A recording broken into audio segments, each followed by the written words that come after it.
जय श्री श्याम दोस्तों। हमारे जीवन में जो भी घटना घटित हो रही है वो स्वयं ईश्वर के माध्यम से ही हो रही है और ईश्वर की मर्जी से ही होती है और हमारे हित में ही होगी। ये बात 100% सही है। चलो आपको मैं एक कथा के हिसाब से बताता हूँ।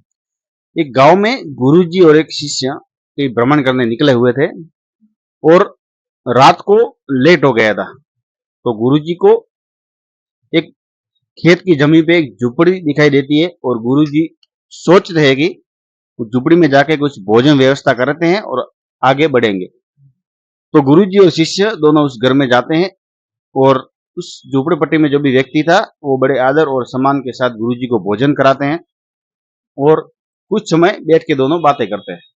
तो गुरुजी उस व्यक्ति को पूछते हैं कि इतनी बड़ी जमीन है और आप इस जमीन पे झुपड़ी बना के रहते हो, तो क्या जमीन आपकी है? तो वह व्यक्ति कहता है कि हाँ, ये पूरी जमीन मेरी है। तो गुरुजी कहते हैं कि आज ये इतनी बड़ी जमीन आपकी है तो आप इस पे उगाते क्यों नहीं हो, खेती क्यों नहीं करते हो? तो व्यक्ति कहता है कि गुरुजी मेरे पास एक भैंस है, वो बहुत अच्छा दूध देती है, उससे मेरी सारी जरूरियात पूरी हो जाती है और हमारी आजीविका भी आराम से चल जाती है, इसलिए मैं इस पूरी जमीन पे खेती नहीं करता हूँ। तो उस रात उस गुरुजी युक्ति करते हैं और भैंस को लेकर चले जाते हैं। शिष्य भी मन में संकोच करता है कि ये गुरुजी क्या कर रहे हैं, जिस व्यक्ति ने हमें आश्रय दिया, भोजन कराया, उसी के घर चोरी करके जा रहे हैं। फिर भी वो चले जाते हैं और कई सालों के बाद जब वो शिष्य अब स्वयं गुरु बन गया है, तो गुरु जी की जगह वो शिष्य ने ले ली है।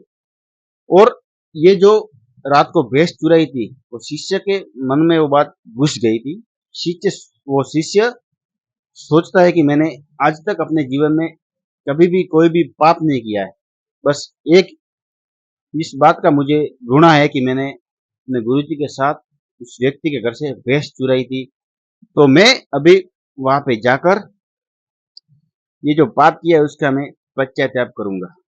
तो कई सालों के बाद वो शिष्य वहां पे जाता है तो उस जगह पे देखता है कि जहाँ पे झुपड़पट्टी थी वहां पे एक शानदार आलीशान कोठी बनी हुई देखता है।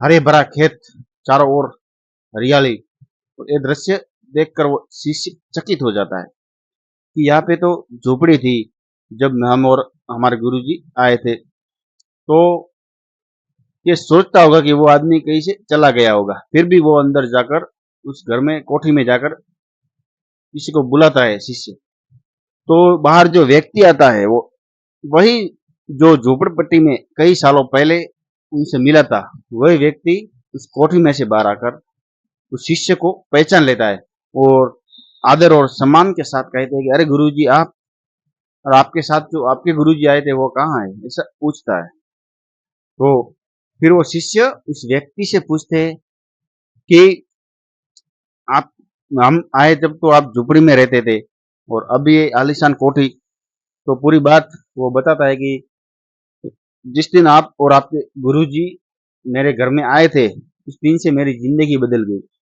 उस रात मेरी भैंस चोरी हो गई थी, उसके बाद तो मैंने बहुत घबरा गया था। फिर मैंने क्या किया कि जो जमी पड़ी थी उस पर मैंने खेती करना शुरू कर दिया। धीरे धीरे धीरे आवक बढ़ती गई, चारों ओर से खुशहाली आती गई और आज मेरे पास सब कुछ है, इतनी बड़ी कोठी है, इतना बड़ा घर है और पहले से बहुत अच्छी मेरी आजीविका चल रही है। इसलिए दोस्तों इस कथा से हमें ये सीख मिलती है कि जो भी घटना हमारे जीवन में हो रही है वो ईश्वर की कृपा से ही होती है।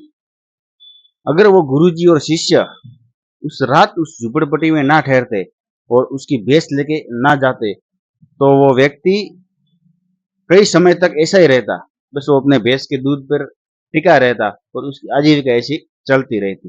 इसलिए दोस्तों ईश्वर की जो लीला है, ईश्वर ने जो व्यवस्था बनाई है उस व्यवस्था पर विश्वास रखिए और अच्छे कर्म करते रहिए। जय श्री श्याम।